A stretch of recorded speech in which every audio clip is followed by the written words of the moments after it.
Who remembers being a kid and thinking this was the scariest thing they'd ever seen in their life? Amanda, question. Eating. Don't use that while I'm eating. Are you... Can I... Still eating. Dave, when you were a kid, did you ever read those, Goosebumps. Yeah. What was your favorite Goosebumps? I know, that's what I was like. His wife? Oh! I don't remember. Did you ever read those scary stories to tell in the dark books? I mean, I've read, like, you mean like Goosebumps? No, like the ones that had like those really creepy drawings in them. No. They are terrifying. Scared. And my brother used to, he knew which one terrified me the most, and he would have it ready on that page and be like, April, come here. Was it the girl with no eyes? Yes!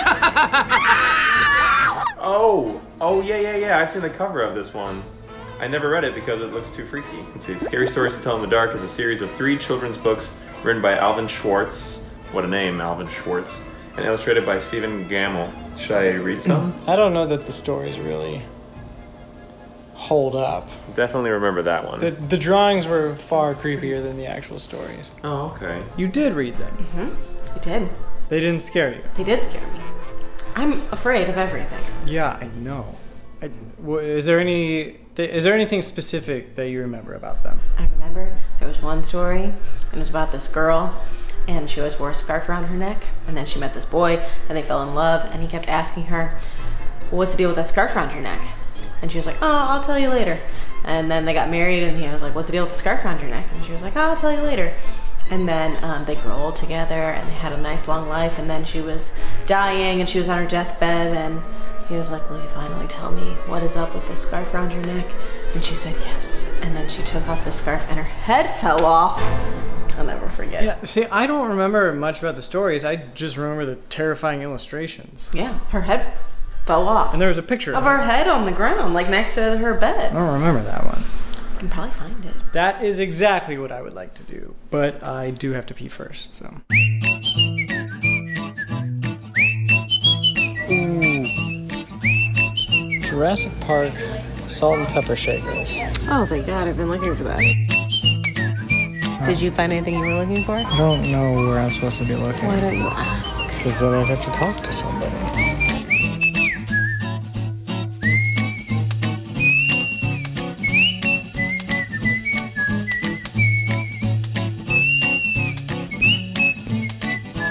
It's all 3 in 1. They changed the covers though. They also have the single editions if you want to find that one story. Yes. Yes. Scary Stories, More Scary Stories. Okay. Scary Stories 3. I don't think it's in this one. Do you remember what it was called? No, but I think I would know if I saw the title. I don't see it in here either. Is that the first one? Maybe it wasn't even in these books. Maybe I'm crazy. Maybe I made it up. She's not crazy. Well, crazy about me, maybe. The story she was talking about where the girl's head falls off does exist, just not in these books. It actually came from a book called In the Dark, Dark Room and Other Scary Stories, which is also written by Alvin Schwartz. So, I mean, the dude had a niche. Although this illustration, not nearly as terrifying as it would be had it been in Scary Stories to Tell in the Dark. I'll have to text Amanda and let her know she's not just making stuff up.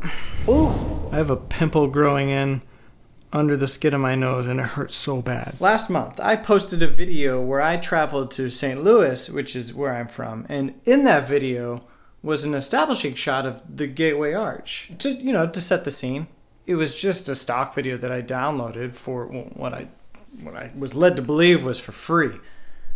Nope, it ended up costing me $80. $80 for that short little clip. So if I'm gonna spend that much on a video, I'm gonna get my money's worth. That's why I'm going to have it play in the background while I read you one of these stories. And then you can tell me how scary you think this is. Ignore the arch, it has nothing to do with what I'm reading here. This is called The Red Spot. While Ruth slept, a spider crawled across her face. It stopped for several minutes on her left cheek, then went on its way.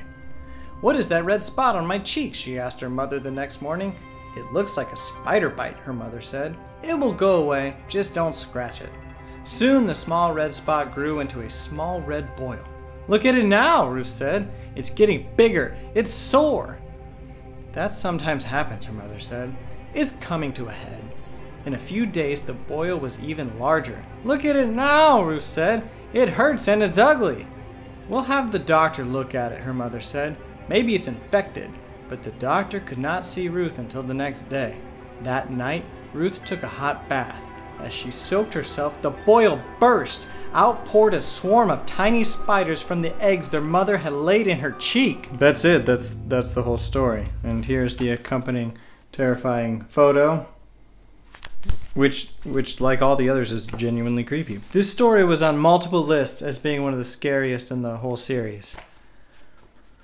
Although if this thing gets any bigger, we're gonna have issues. But yeah, let me know what you think. If you would like to relive your childhood or experience the terror for the first time, I'm gonna put a link to these books in the description below. The end of the video.